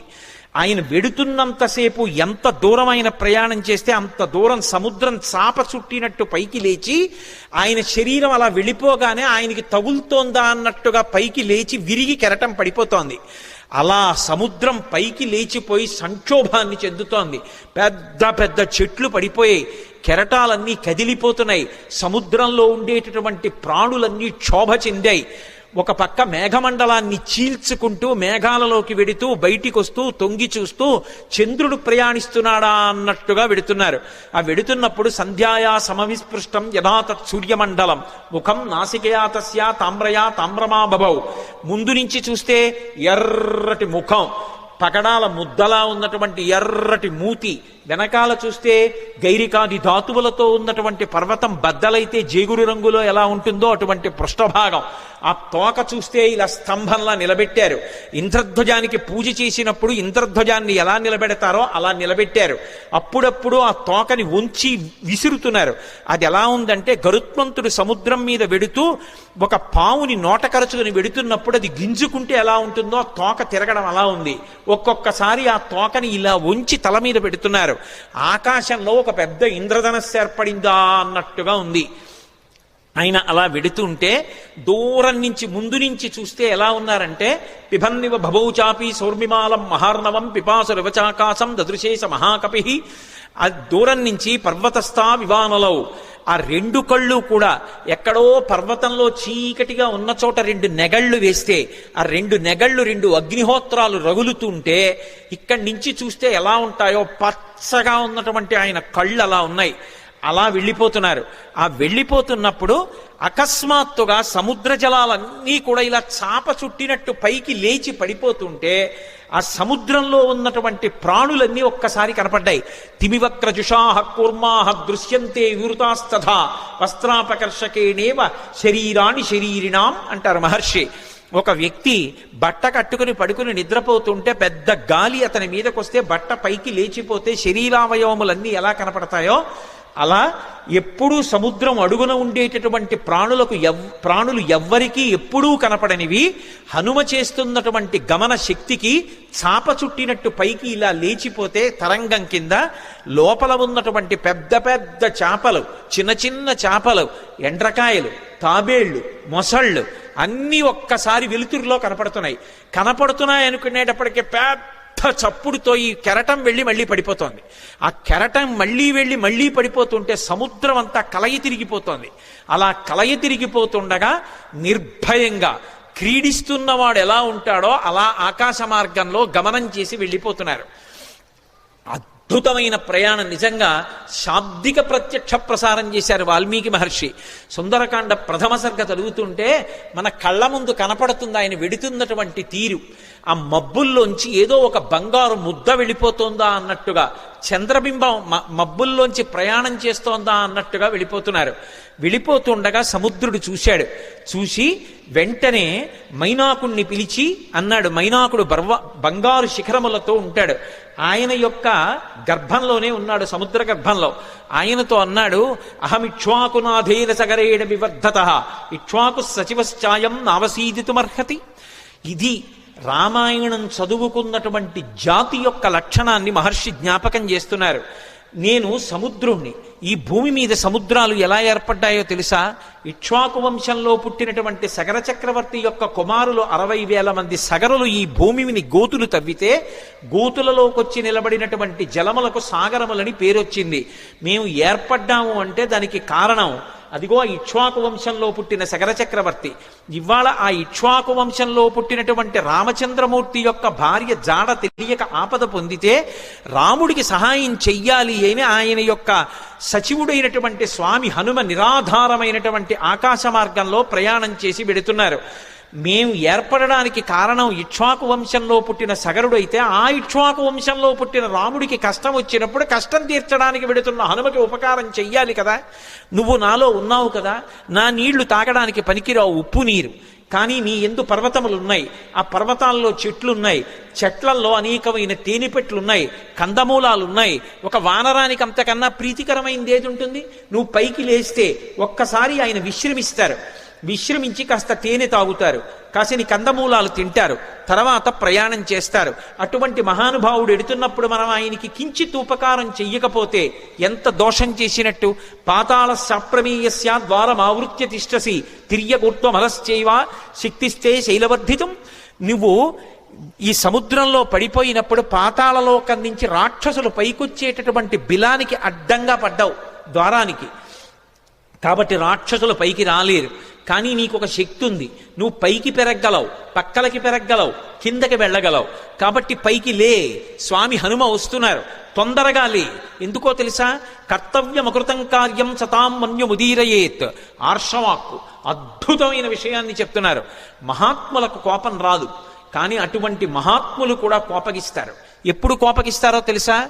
చెయ్యవలసిన పని చెయ్యడం కాదు, చెయ్యవలసిన పని చెయ్యవలసిన సమయానికి చెయ్యకపోతే మహాత్ములకు కూడా ఆగ్రహం వస్తుంది. అందుకని ఆయన దాటిపోక ముందు నువ్వు లేవాలి. అయ్యో నాకు తెలిసి లేచేటప్పటికి ఆయన వెళ్ళిపోయారు అనకూడదు. ఆయన రాకముందు లేచి నిలబడాలి. మహాత్ములు వచ్చేటప్పటికి సిద్ధంగా ఉండాలి. అందుకని వారు రాకముందు లేచి నిలబడు, అంజలి ఘటించు, స్వాగతం పలుకు, పలికి ఆయనకి విశ్రాంతికి స్థానం కల్పించు అనగానే మైనాక పర్వతం సముద్రాన్ని చీల్చుకుని ఒక్కసారి పైకి లేచింది. వచ్చేస్తున్నారు హనుమ ఆకాశ మార్గంలో.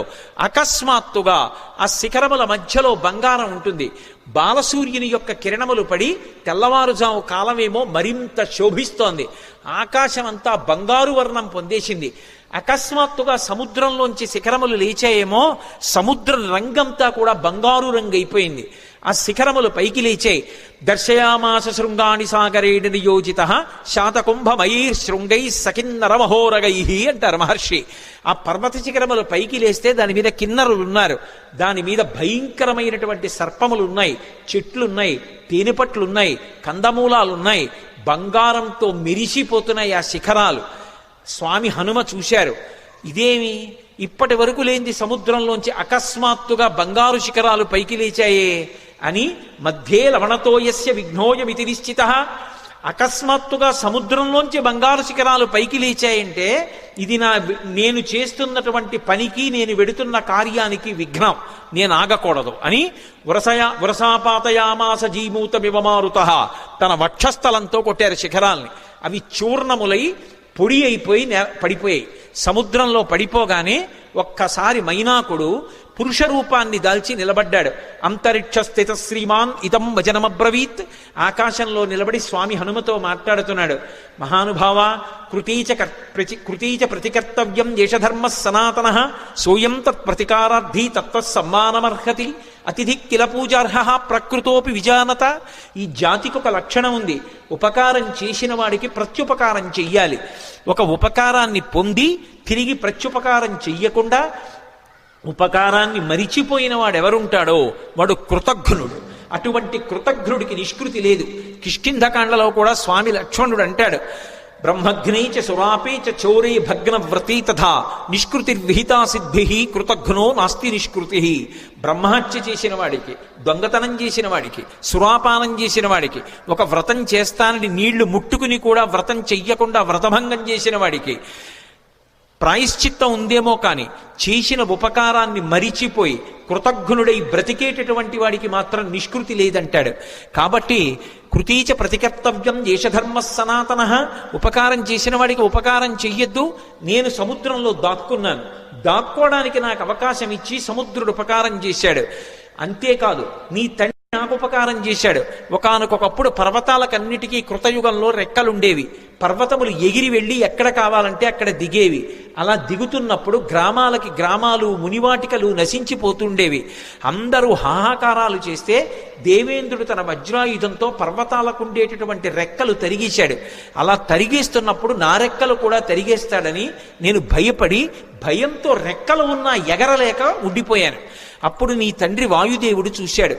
మిత్రత్వాన్ని పాటించి అయ్యో రెక్కలున్నా ఎగరలేకపోతున్నాడని నన్ను ఎత్తి ఇంద్రుడికి కనపడకుండా తీసుకొచ్చి సముద్రంలో పడేశాడు. నేను వెళ్ళి రాక్షసుడు పైకొచ్చేటటువంటి బిలమార్గానికి అడ్డుగా పడ్డాను.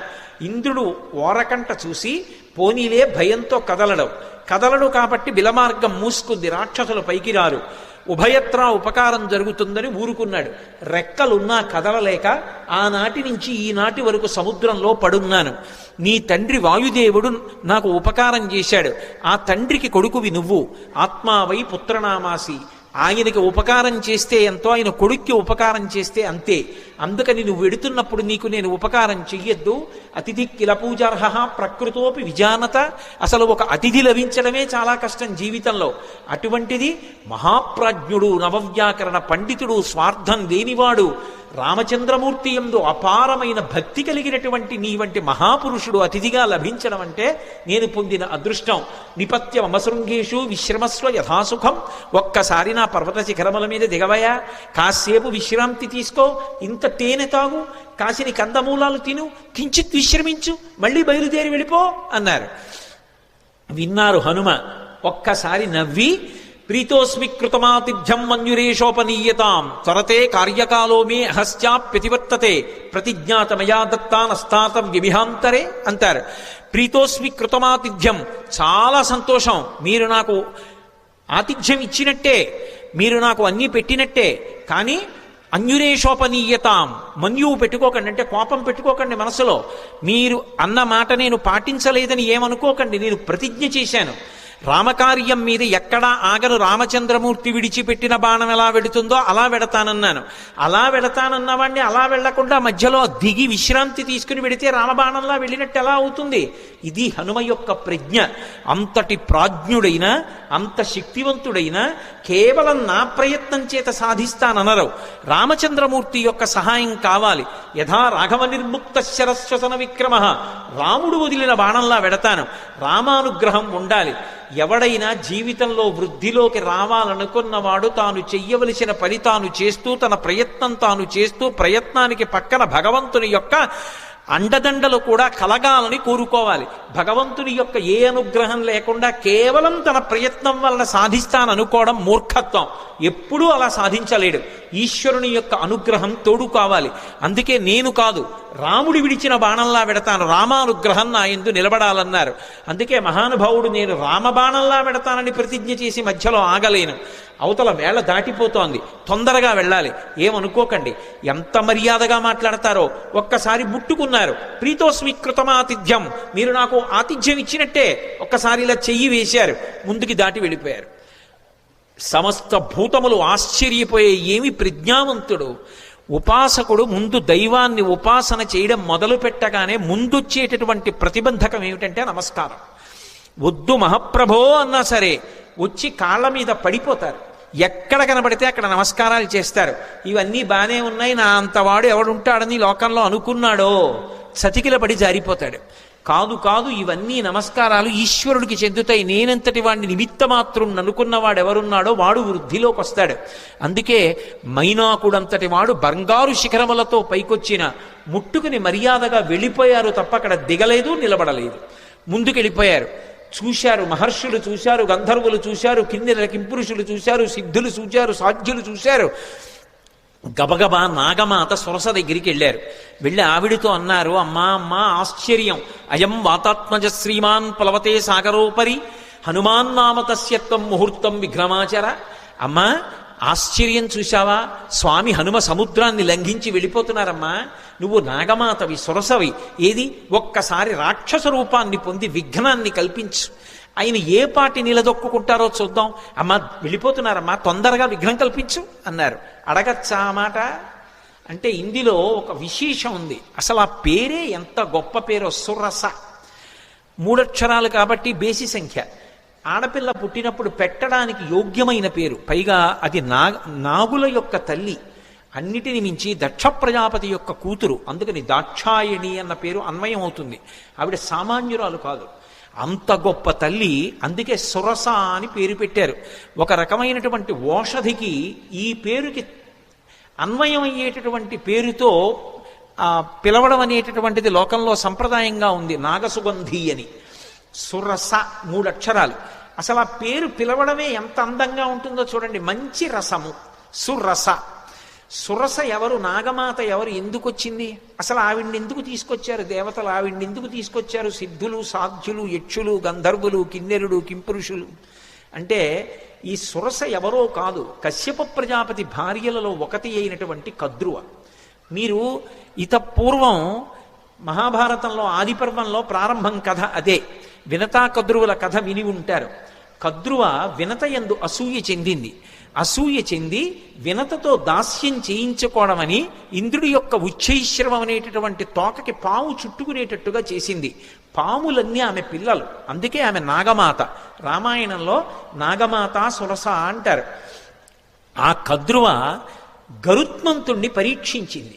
వినతకి కుమారుడుగా గరుత్మంతుడు వచ్చాడు, అందుకే వైనతేయుడు. ఆయన తల్లి యొక్క శాపాన్ని పోగొట్టాడు, అమృతాన్ని తీసుకొచ్చాడు. పైకి వెళ్ళి యథేచ్ఛగా ఆయన్ని ఎవ్వరూ అడ్డుకోలేకపోయారు. దేవలోకానికి వెళ్ళి అమృతాన్ని తీసుకొచ్చినవాడు గరుత్మంతుడు. పుట్టగానే పైకి ఎగిరినవాడు గరుత్మంతుడు. పుట్టి అమ్మకి పేరు తెచ్చినవాడు గరుత్మంతుడు. ఆయన యొక్క తేజస్సు అప్రతిహతం. ఆయన వెడుతుంటే ఆయన యొక్క రెక్కల అల్లార్పుకి ఆ కాంతికి సమస్త లోకాలు స్తంభీభూతములైపోతాయి. అలా వెడతాడు ఆయన, అలా వెడతారు హనుమ. పుట్టగానే పైకి గిరిన వారు హనుమ. గరుత్మంతుడు ఎలా అమృత భాండానికి ఎలా వెళ్ళాడో అలా వెడుతున్నారు సీతాదర్శనానికి హనుమ. అక్కడ దేవతల్ని ఓడించాడు గరుత్మంతుడు, ఇక్కడ రాక్షసుల్ని ఓడించాలి హనుమ. గరుత్మంతుడు శ్రీ మహావిష్ణువుకి వాహనం, హనుమ విష్ణుస్వరూపమైన రామచంద్రమూర్తికి వాహనం. గరుత్మంతుడు ఒక్క విష్ణువుని వహిస్తాడు, కానీ హనుమ కిమీష భగవాన్ నంది భవే సాక్షాత్ దిహాగత ఏన శక్తోస్మి కైలాసే మయా సంచలితే పురా అన్నాడు సుందరకాండలో రావణాసురుడు ఒక చోట. సాక్షాత్ నందీశ్వరుడిలా కనపడతారు, అందుకని నందీశ్వరుడే శివుణ్ణి వహిస్తారు. గరుత్మంత స్వరూపంలా తాను కూడా శ్రీ మహావిష్ణువుని రామచంద్రమూర్తిని వహిస్తారు. అందుకని గరుత్మంతుడు వాహనం, హనుమ వాహనం. అందుకే ఇప్పటికే హనుమద్వాహనం అని లోకంలో వాహనాలు తిరుగుతున్నప్పుడు హనుమద్వాహనం మీద కూడా వెడతారు స్వామి. కాబట్టి వాహన రీత్యా ఇద్దరు అభిన్నులు, తల్లికి కీర్తి తేవడంలో అభిన్నులు, తల్లికి కలిగినటువంటి ఇబ్బందిని తొలగించడంలో అభిన్నులు. ఇక్కడ సీతమ్మ తల్లి తల్లితో సమానం. ఆ తల్లిని ఆ చెర నుంచి విడిపించాలి, అందుకు వెడుతున్నారు. ఆయన అమృతం తెచ్చాడు, ఈయన సీతమ్మ జాడ అన్న అమృతాన్ని తెచ్చి వానరుల్ని రాముణ్ణి సీతమ్మని సంతోషపెడతారు. ఆయన చేసిన కార్యం ఈయన చేసిన కార్యం ఒక్కలాంటివి. గరుత్మంతుడికి ఏ వేగం ఉందో హనుమకి ఆ వేగం ఉంది. అందుకే తరచుగా ఆయన తోకని గరుత్మంతుని నోటితో పాముతో పోలుస్తారు. పైగా ఆయన బయలుదేరేటప్పుడు కూడా అందుకే సుపర్ణ వివచాత్మానం మేనీస కపికుంజరహ అంటారు మహర్షి. తనని తాను గరుత్మంతునిగా భావించుకున్నారు, ఎందుకంటే ఇద్దరు అభిన్నులు కనుక. గరుత్మంతుణ్ణి పరీక్ష పెట్టినటువంటి కద్రువ మాత్రమే హనుమని కూడా పరీక్ష చెయ్యడానికి యోగ్యురాలు. ఆ శక్తి ఆవిడికే ఉంది. అందుకే దేవతలు నాగమాత అయినటువంటి కద్రువ దగ్గరికి వెళ్ళారు. కద్రువకి మారు పేరు సురస. ఆ కద్రువే ఒకానొకప్పుడు అదితి చేత శాపం పొందింది. శాపం పొంది రోహిణీదేవిగా వచ్చింది. ఆ రోహిణీదేవిగా వచ్చినప్పుడు మళ్ళీ బలరాముడికి తల్లయింది. బలరాముడు ఎవరు? శేషుడు, పాము. అందుకే ఎక్కడున్నా పాములకు తల్లిగానే ఉంటుంది. బలమ మిగుల కలగ బలభద్రుడనిలో ఒక రమణుడగుట చేసి రాముడనియో సతికి పుట్టె గర్భ సంకర్షణంబున సంకర్షణుండనడి ఘనుడు సుతుడు అంటారు పోతన గారు భాగవతంలో. శేషుడికి తల్లిగా రోహిణీదేవిగా నందవ్రజంలో ఒకనాడు కృష్ణ భగవానుడి యొక్క అన్నగారికి తల్లి అయింది. ఆ రోహిణీదేవియే కద్రువ. ఆ కద్రువయే సురస. సురస అన్న పేరుతో రాక్షసీ రూపాన్ని పొందింది. అందుకని మాతృస్థానీయ, అమ్మతో సమానురాలు. ఎందుకని అంటే గరుత్మంతునికి పినతల్లి, గరుత్మంతుడు హనుమ అభిన్నులు కాబట్టి గరుత్మంతునికి పినతల్లి, కాబట్టి పినతల్లి తల్లితో సమానం, కాబట్టి మాతృస్థానీయ. రాక్షసీ రూపాన్ని పొందింది. పక్కనున్నటువంటి వినతని బాధపెట్టింది, వైనితేయుల్ని బాధపెట్టింది, తన పిల్లల్ని మొయ్యమంది పాముల్ని గరుత్మంతుణ్ణి. అలా గరుత్మంతుణ్ణి ఎలా శోధించిందో అలా ఇక్కడ హనుమని శోధించాలి. బాధ పెట్టినట్టు కనపడాలి, బాధ పెట్టి హనుమ యొక్క గొప్పతనాన్ని లోకానికి చాటాలి. అక్కడ గరుత్మంతుణ్ణి ఎలా పరీక్షించిందో ఇక్కడ అలా హనుమని పరీక్షించడానికి అధికారము కలిగినటువంటిది కద్రువ ఒక్కతే. అందుకే కద్రువని రాక్షసీ రూపంతో రమ్మన్నారు. కద్రువ రాక్షసీ రూపాన్ని పొంది వస్తే దాని పేరు సురస. కానీ ఆమె దాక్షాయణి, దక్ష ప్రజాపతి కుమార్తె, కశ్యప ప్రజాపతి యొక్క భార్య. అందుకే వినత కద్రువ ఇద్దరూ కూడా దక్ష ప్రజాపతి కుమార్తెలలో వాళ్లే. అందుకని ఆమె రాక్షసీ రూపాన్ని పొంది వచ్చి అడ్డంగా నించుంది. ఇప్పుడు నిలబడితే స్వామి హనుమ వచ్చేస్తున్నారు. ఆయన్ని చూసింది. చూసి ఆవిడంది, నువ్వు ఒక్కసారి నా నోట్లోకి ప్రవేశించు, భక్షయిష్యామి, నేను తినాలనుకుంటున్నాను, ప్రవిష్టోస్మి మమాననం, నా నోట్లోకి నువ్వు రా అంది. తినాలనుకున్న వాళ్ళు తినేస్తారు, అంతేకాని నా నోట్లోకి నువ్వు రా ఏమిటి అంటే పరీక్షిస్తోంది అక్కడ. అంతేకాని సింహిక తినేసినట్లు తినేయాలనుకోవడం ఆవిడ లక్షణం కాదు, శోధించడానికి వచ్చింది. ఇక్కడ వివేకం కావాలి. ఇలా ఎందుకంది ఆ మాట? ప్రవిష్టోస్మి మమాననం అని ఎందుకనాలి? భక్షయిష్యామి, నిన్ను నేను తినేస్తాను, నా నోట్లోకి రా అనరు. తినేయాలనుకున్న వాళ్ళు తినడానికి ఆపేస్తారు వేగాన్ని, ఆపి నోరు తెరిచి పట్టుకుంటారు. ఆవిడ నోరు తెరిచి పట్టుకోవట్లేదు, నోరు తెరిచి రా అంటోంది. ఏమిటి తేడా? ఎందుకని? అది వివేకం అంటే. అది ఉందా హనుమకి? తట్టుకుంటారా రేపు లంకలో? ఇది పరీక్షిస్తున్నారు దేవతలు. వెంటనే ఆయన మహానుభావుడు హనుమ చూశారు, ఇదేదో ప్రతిబంధకం వచ్చిందే, రాక్షస వచ్చిందే, నోరు తెరిచిందే. ఆయన ఏం బెంగపెట్టుకోలేదు. వెంటనే ప్రహృష్టవదన శ్రీమాన్ ఇదం వచనమబ్రవీత్. ఆయన ముఖంలో సంతోషం అలాగే ఉంది. ఉపాసన చేసేవాడు దైవాన్ని చేరాలనుకునేవాడికి అనేకమైన కష్టాలు వస్తాయి. ఒక్కొక్కసారి సన్మానాలు వస్తాయి, ఒక్కొక్కసారి పెద్దవాళ్లతో పరిచయాలు వస్తాయి, ఒక్కొక్కసారి ఎంతటి వాళ్ళు నమస్కారం చేస్తారు, ఒక్కొక్కసారి ఎవడో రాళ్ళు విసురుతాడు. ఆ రాళ్ళు విసిరాడని బెంగ పెట్టుకోకూడదు, పువ్వులు జల్లారని పొంగిపోకూడదు. రెండిటికీ తట్టుకోవాలి. సురస వచ్చి ఎదురుగుండా నిలబడింది రాక్షసీ రూపంలో. ఆయన బెంగ పెట్టుకోలేదు. బెంగ పెట్టుకోలేదని చెప్పడానికి మహర్షి అద్భుత ప్రయోగం చేస్తారు. ప్రహృష్టవదన శ్రీమాన్ ఇదం వచనమబ్రవీత్. పరమ సంతోషంతో ఆవిడ వంక చూశారు. చూసి రామకథ చెప్తారు. హనుమ సుందరకాండలో 1కి 10 మాటలు రామకథ చెప్తారు, అందుకు వింటారు సుందరకాండ. కానీ చెప్పేటప్పుడు మళ్ళీ మొత్తం కథంతా చెప్పరు. ఎక్కడ ఎలా చెప్పాలో అలాగే చెప్తారంతే. ఒక్కొక్క చోట సంక్షిప్తంగా చెప్తారు. ఈ పరిస్థితుల్లో రామకథ వివరంగా చెప్పడం కుదరదు. అందుకే ఎంత సంక్షిప్తంగా చెప్పారంటే, రామో దాశరథిర్నామ ప్రవిష్టో దండకాననం లక్ష్మణైన సహభ్రాత వైదేహ్యా చాపిభార్యయా అథవా మైథిలీం దృష్ట్వా రామంచా క్లిష్టకారిణం ఆగమిష్యామితే వక్త్రం సత్యం ప్రతిశృణోమితే అన్నారు.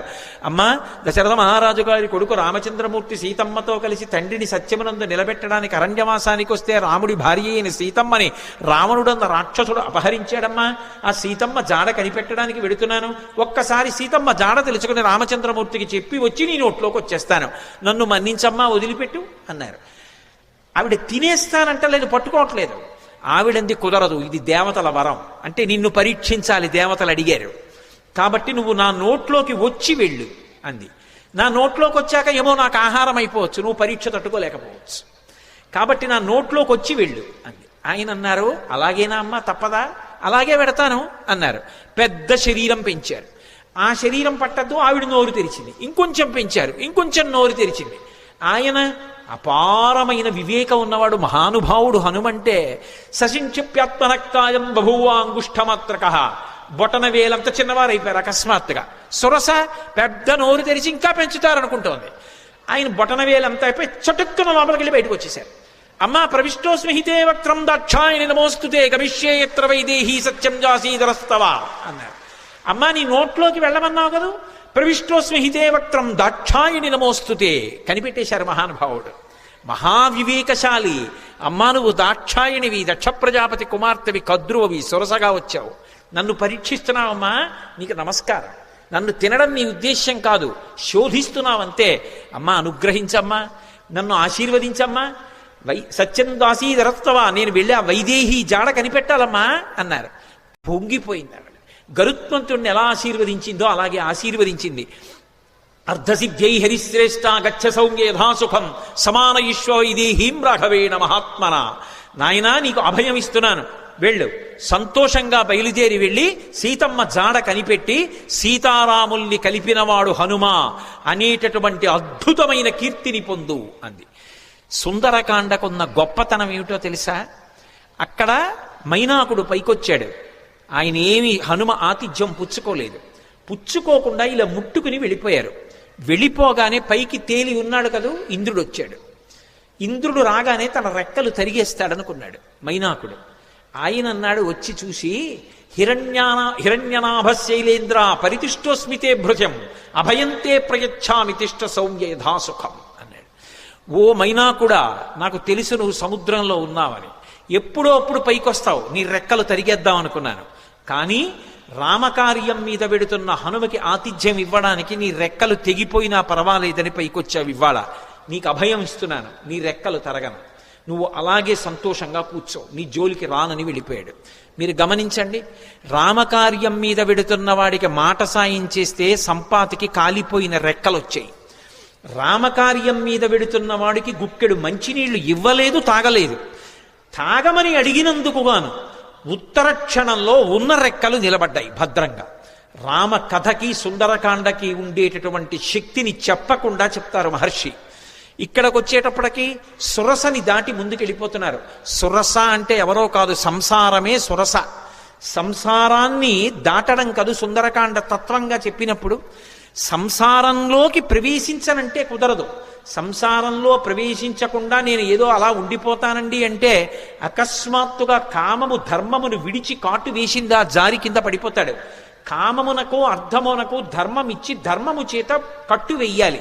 కట్టు వేసి సంసారమునందుండి సంసారమునకు అంటుకోకుండా సంసారాన్ని పరిశీలించి సంసారమునకు నమస్కరించి సంసారము యొక్క అనుగ్రహంతో వైరాగ్యాన్ని పొంది కొబ్బరి పెంకు కట్టుకున్న కొబ్బరి కురిడి అయిపోయిన తర్వాత విడిపోయినట్టు సంసారము నుండి విడివడాలి.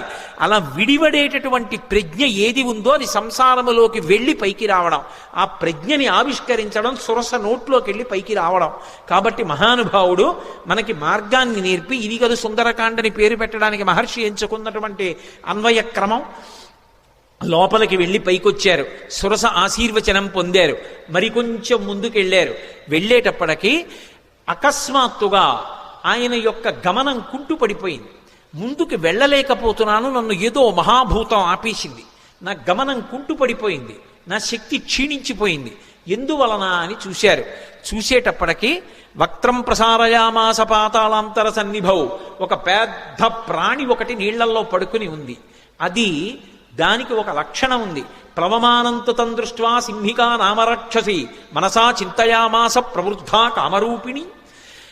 ఇది మీరు జాగ్రత్తగా గమనించాలి. కిష్కింధకాండలో దక్షిణ దిక్కు కెడుతున్నప్పుడు వానరులందరినీ పిలిచాడు సుగ్రీవుడు. ఆయన్ని వాలి వెంట తరిమినప్పుడు భూమండలం అంతా తిరిగాడు. అందుకని ఆయనకి తెలుసు ఎక్కడే ఉందో. అన్ని దిక్కులకి వెళ్ళిన వాళ్ళకి చెప్పాడు. తూర్పు దిక్కు కెడితే ఏముంటుందో చెప్పాడు, ఉత్తరాన్ని చెప్పాడు, పశ్చిమం చెప్పాడు, దక్షిణం చెప్తూ మిగిలిన దిక్కులలో సముద్ర గర్భంలో రాక్షసులు ఉంటారు పురుషస్వరూపంతో. దక్షిణ దిక్కున ఉండేటటువంటి సముద్రంలో రాక్షసి ఉంటుంది, స్త్రీ. ఆమె పేరు అంగారిక అని చెప్పాడు. అంగారిక అన్న మాటకు అర్థం ఏమిటో తెలుసా? అంగములను శోషింపచేయగలిగినటువంటి విద్యుత్ సంబంధమైనటువంటి అగ్నిస్వరూపం. అందుకే సింహస్వరూపంగా ఉంటుంది. సింహిక స్త్రీవాచకం. అది పడుకునుంది, దానికి ఒక శక్తి ఉంది. అది చూసిందనుకోండి, ఆ చూసిన శక్తి చేత ఆపేస్తుంది, అవతల వాళ్ళ యొక్క శక్తి తనకి లాగేస్తుంది. అంత గొప్ప శక్తి సింహికది. అది లాగేసింది హనుమ యొక్క శక్తిని. ఆయన శక్తి కుంటుపడిపోయింది, ముందుకు వెళ్ళలేకపోయారు. ఆగిపోయి కిందకి చూశారు. ఏమి ఆపింది నన్ను అని చూశారు. ఒక్కసారి ఊర్ధమూలమధశ్చైవా వీక్షమాణస్తత కపి దదృశేష మహత్సత్వా ఉద్దితం లవణాంభసి తదృష్ట్వా చింతయామాస మారుతిం వికృతానినం కపిరాజేన కడితం సత్వమద్భుత దర్శనం. ఓసారి కిందకి చూశారు, పైకి చూశారు, పక్కలకి చూశారు, నీటిలోకి చూశారు. పెద్ద నోటితోటి మహాప్రాణి ఒకటి పడుకునుంది. గమనించారు. ఓ, దీని గురించే సుగ్రీవుడు బయలుదేరే ముందు చెప్పాడు. ఒక మహాప్రాణి దక్షిణ సముద్రంలో కనపడుతుందని చెప్పాడు. అది పైన వెడుతున్న వాణ్ణి కూడా దూరం నుంచి చూసి కూడా వాడి శక్తిని లాగుతుందని చెప్పారు. ఇదేనమాట. దీన్ని ఉపేక్షించకూడదు. ఇది చంపే లక్షణం ఉన్నది. సురస సంపద ప్రవేశించి బయటికి వెళ్ళచ్చు, అనుగ్రహించడానికి వస్తుంది. సంసారం చంపేయడానికి రాదు. సంసారాన్ని సక్రమంగా వినియోగించుకోగలిగిన వాడు ధర్మం చేత అర్ధకామములను ముడివేసి చక్కటి వైరాగ్యాన్ని పొంది వానప్రస్థుగా మిగిలిపోయి ఈశ్వరుడికి దగ్గరవుతాడు. సంసారాన్ని ఉపయోగించుకోలేని వాడు సంసారం పెట్టిన పరీక్షకి లొంగలేక ఇది నేననుకుని బరువు పెంచుకుని సంసారమునందు మగ్నుడైపోతాడు. తట్టుకోగలిగిన వాడు సంసారంలోకి వెళ్ళి కామాన్ని అర్థాన్ని ధర్మంతో ముడిసి తరిస్తాడు. అందుకని అది పరీక్షిస్తుంది, అది అనుగ్రహిస్తుంది. అందుకు నమస్కరించారు. సింహిక అనుగ్రహించదు, చంపేస్తుంది. అందుకని దీన్ని విడిచిపెట్టకూడదనుకున్నారు. వక్త్రం ప్రసారయామాస పాతాళాంతర సన్నిభం సంక్షిప్య ముహురాత్మానం నిష్పపాత మహాబల. ఒక్కసారి శరీరం పెంచారు. మళ్ళీ సురస పెంచినట్టే సింహిక కూడా పెద్ద నోరు తెరిచింది. చూశారు. ఒక్కసారి మళ్ళీ చిన్న రూపాన్ని పొంది లోపలికి వెళ్ళిపోయారు. సమస్త భూతములు భయపడ్డాయి. అమ్మోది మింగేస్తుందని వెళ్ళిపోయి సింహకి యొక్క మర్మావయవములు ఎక్కడ ఉన్నాయో చూశారు. మర్మస్థానములు, ప్రాణములు దేని మీద ఆధారపడి ఉంటాయో వాటిని మర్మస్థానములు అంటారు. అటువంటి మర్మస్థానములను చూశారు. ఆ గుండె, ఊపిరితిత్తులు అటువంటి వాటిని తుంచేశారు. తుంచేసి చటుక్కన పైకొచ్చారు. ఆ ప్రాణి నీటి మీద తేలిపోయింది, మరణించింది. చాలా సంతోషం అనుకున్నారు. పైనుంచి దేవతలు, గంధర్వులు, మహర్షులు అందరూ పుష్పవృష్టి కురిపించారు. ఆ సింహికా రూపం చెనకగలదా? అందుకే అది ఆయన చేత సంహరింపబడింది. సంహరించే వాటిని, ప్రమాదములు తెచ్చే వాటిని కూడా నిలబెట్టగలిగిన ప్రజ్ఞ కలిగినటువంటి మహాపురుషులు ఈ దేశంలో ఉన్నారనడానికి రామాయణం ప్రబల సాక్ష్యం. వెంటనే సింహికా సంహారం చేశారు, ముందుకెళ్ళిపోయారు. తతస్సలంబ సగిరే సమృద్ధే విచిత్రకూటే నిపపాతకూటే. లంబ పర్వతము అనబడేటటువంటి పర్వతం, ఆ పర్వతం మీద దిగారు. దాని నిండా సెలయేళ్ళు, అనేకమైనటువంటి చెట్లు. ఒక్కసారి దిగి తన ఒంటి వంక చూసుకున్నారు. ఓహో, రామానుగ్రహం ఉండాలి, కానీ ఇటువంటి నూర్లు ఎన్నైనా దాటుతానన్నారు. మీతో నేను మనవి చేశాను, సుందరకాండ మీద ప్రవచనం చేసేటప్పుడు ఏదో ఒక మంగళప్రదమైనటువంటి ఘట్టం దగ్గరికి వస్తే తప్ప ఆపకూడదు.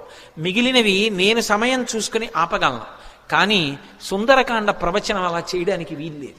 సుందరకాండ ప్రవచనం చేస్తే మంగళప్రదమైన ఘట్టం దగ్గర ఆపాలి.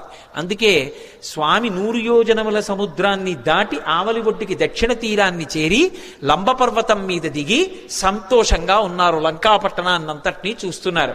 మొదటి రోజు ఆయన చేసినటువంటి కార్యము సఫలీకృతమైంది అన్న శుభవార్త దగ్గర ఇవాల్టి ప్రవచనాన్ని పూర్తి చేస్తున్నాను.